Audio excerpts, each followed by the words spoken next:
వెంటిని distillery ఈ రెండు వాళ్ళే నడిపినట్టు. Majority of the volumes SPY distillery సుమారు ఈ 5 ఏళ్లలో ఒక 6,000 కోట్ల మద్యం అమ్మినట్టు. వాళ్ళు 6,000 కోట్లు అంటే అది వాళ్ళు అమ్మేది అంతా 20 రూపాయలు కొంటారు, 200 అమ్ముతారు. 6,000 కోట్లు అంటే అది దగ్గర దగ్గర ఒక ఆల్మోస్ట్ 70,000-80,000 కోట్ల రీటైల్ సేల్ అవుతుంది. అది 6,000 అంటే. సో అలాగా మెజారిటీ అంతా కూడా ఆ ఎంపీ గారు షాపుల ద్వారా ఎంపీ గారి డిస్టిలరీల ద్వారా అమ్మినట్టు. మళ్ళీ కలెక్షన్ అంతా కూడా వాసుదేవరెడ్డి ఈ మానిటరింగ్ అని ఇవాళ పేపర్లో వచ్చింది. ఇదే ఇప్పుడు చెప్పినట్టు పేర్లు చెప్పకుండా 3 సంవత్సరాల నుంచి నేను అదే మొత్తుకుంటున్నా. ఆ గొంతు అరిగిపోయింది రచ్చబండలో వీటి గురించి మాట్లాడి. ఇప్పుడు చేయగలిగితే డొంకని అదే మ్యాటర్ మళ్ళీ ఇవాళ ఆధారం ఉండాలి కదా. నాకు తెలిసిన సమాచారం నేను చెప్పా. ఇప్పుడు ఆధారాలు కూడా దొరికినాయి అంటున్నారు కాబట్టి ఏమవుతుందో చూద్దాం. ఆలస్యం అయితే ఆలస్యం అవ్వచ్చు కానీ తెలుస్తుంది.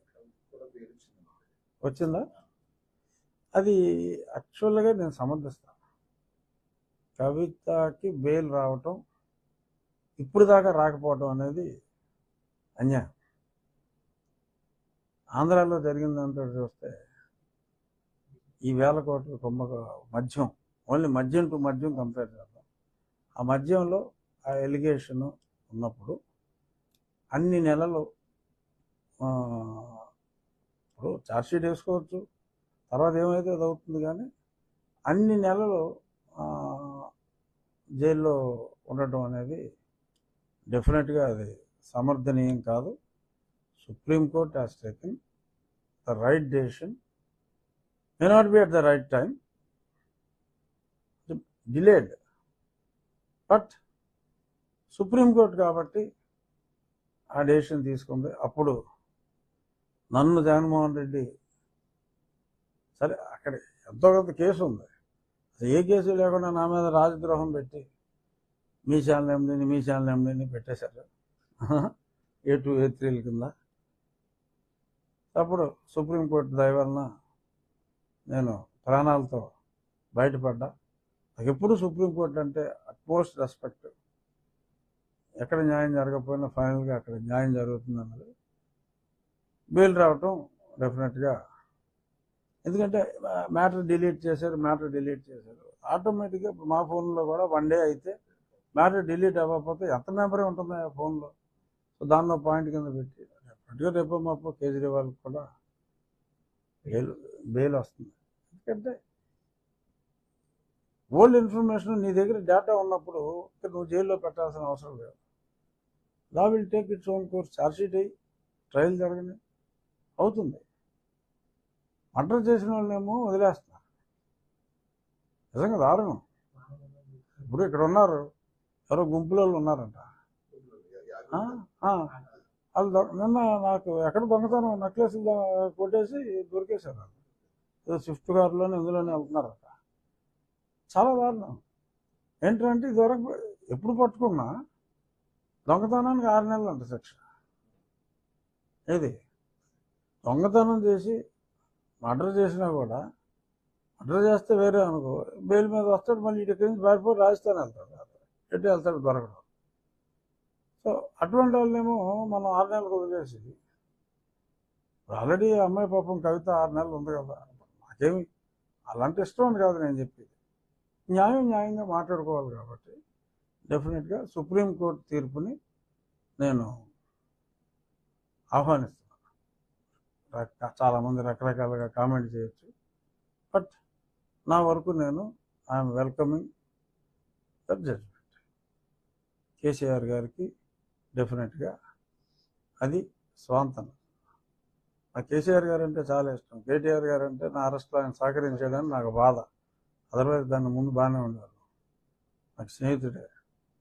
బట్ కేసీఆర్ గారికి నాకు స్నేహం లేకపోయినా చక్కటి పరిచయం ఉంది. I respect him. So congratulations KCR గారు అని చెప్పి మీడియా ద్వారా తెలియజేస్తున్నా. ఇంకేం లేవుగా. Okay, thank you. అందరికీ నమస్కారం. ఇవాళ కొన్ని జరిగిన సంఘటనలు వీటి మీద చిన్న చర్చ అవసరం అని చెప్పి మిమ్మల్ని పిలవటమైంది. ముఖ్యంగా ముందు చెప్పుకోవాల్సింది, నిన్నంతా టీవీల్లో హడావుడైంది పోలీసు ఘనకార్యం. సో ఈ పోలీసు ఘనకార్యానికి మరి అదే పోలీసులు నామినేట్ చేసిన అఘాయిత్యానికి లింకులు ఉన్నాయి కాబట్టి ముందు అది మాట్లాడదాం. సో విజయవాడ పోలీసులు ఎవరో కుక్కల నాగేశ్వరరావు అబ్బాయిని ఒక ముంబై నటి ఏదో ప్రేమించానని చెప్పి చెప్పిందని, ఏదో లవ్ స్టోరీ అని ఇవాళ ప్రముఖ దినపత్రికలు రెండిట్లో సాక్షి తప్ప క్షమిస్తారు మరి అలా ఉన్నప్పుడు సాక్షి తప్ప వచ్చింది. సో బట్ అలాగే ఈనాడు దినపత్రికలో ఒక పారిశ్రామికవేత్త మీద ఈవిడ కంప్లైంట్ ఇచ్చినట్టు ఈ నటి ఇక్కడ ఈ కేసు సెటిల్ అయితే,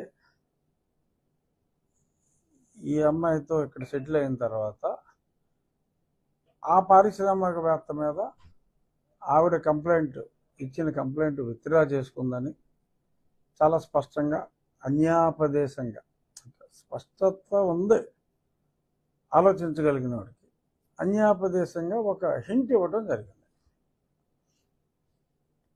పారిశ్రామికవేత్త మీద ఆవిడ పెట్టిన కంప్లైంట్ ఇక్కడ కుక్కల నాగేశ్వరరావు అబ్బాయి వ్యవహారం అని చెప్పి అరెస్ట్ చేసి సెటిల్ చేసిన తర్వాత అది విత్డ్రా చేసుకున్నారు అంటే సినిమా అర్థమైపోయింది. ఆ పారిశ్రామికవేత్త ఎవరు అన్నది తెలిసిపోతుంది, రేపే పేపర్లో వస్తుంది. ఆ పారిశ్రామికవేత్త ఎవరు అన్నది తెలుస్తుంది. ఏంటి అన్న ప్రాబ్లము? ఆ పారిశ్రామికవేత్త ఎవరు అన్నదే తెలుస్తుంది, రేపో మాపో పేపర్లో వస్తుందేమో కూడా. సో ఇందులో నాకు స్పష్టంగా అర్థమైంది, రేపు అందరికీ కూడా అర్థమవుతుందని నేను అనుకుంటున్నది, కుక్కల నాగేశ్వరరావు కొడుకు దీనికి సంబంధం లేదు. ఒక పారిశ్రామికవేత్తని మరి బహుశా ఈ ప్రముఖ నటో లేకపోతే అందమైన నటో వేధిస్తే, తినే ఎవరిని వేధించరు కదా, సరే వేధిస్తే మరి జగన్మోహన్ రెడ్డి గారిని వేడుకుంటే ఈయన ఉసుకో అంటే ఏదో పనులు చేయడానికి పోలీసు వాళ్ళు రెడీగా ఉన్నారు అప్పుడు. సో ఆ వెధ పనులు చేయడానికి రెడీగా ఉన్నా అప్పుడు నాకు సిఐడీలో ఏదో పనులు చేయడానికి రెడీ అయ్యారు కొందరు. ఇప్పుడు విజయవాడ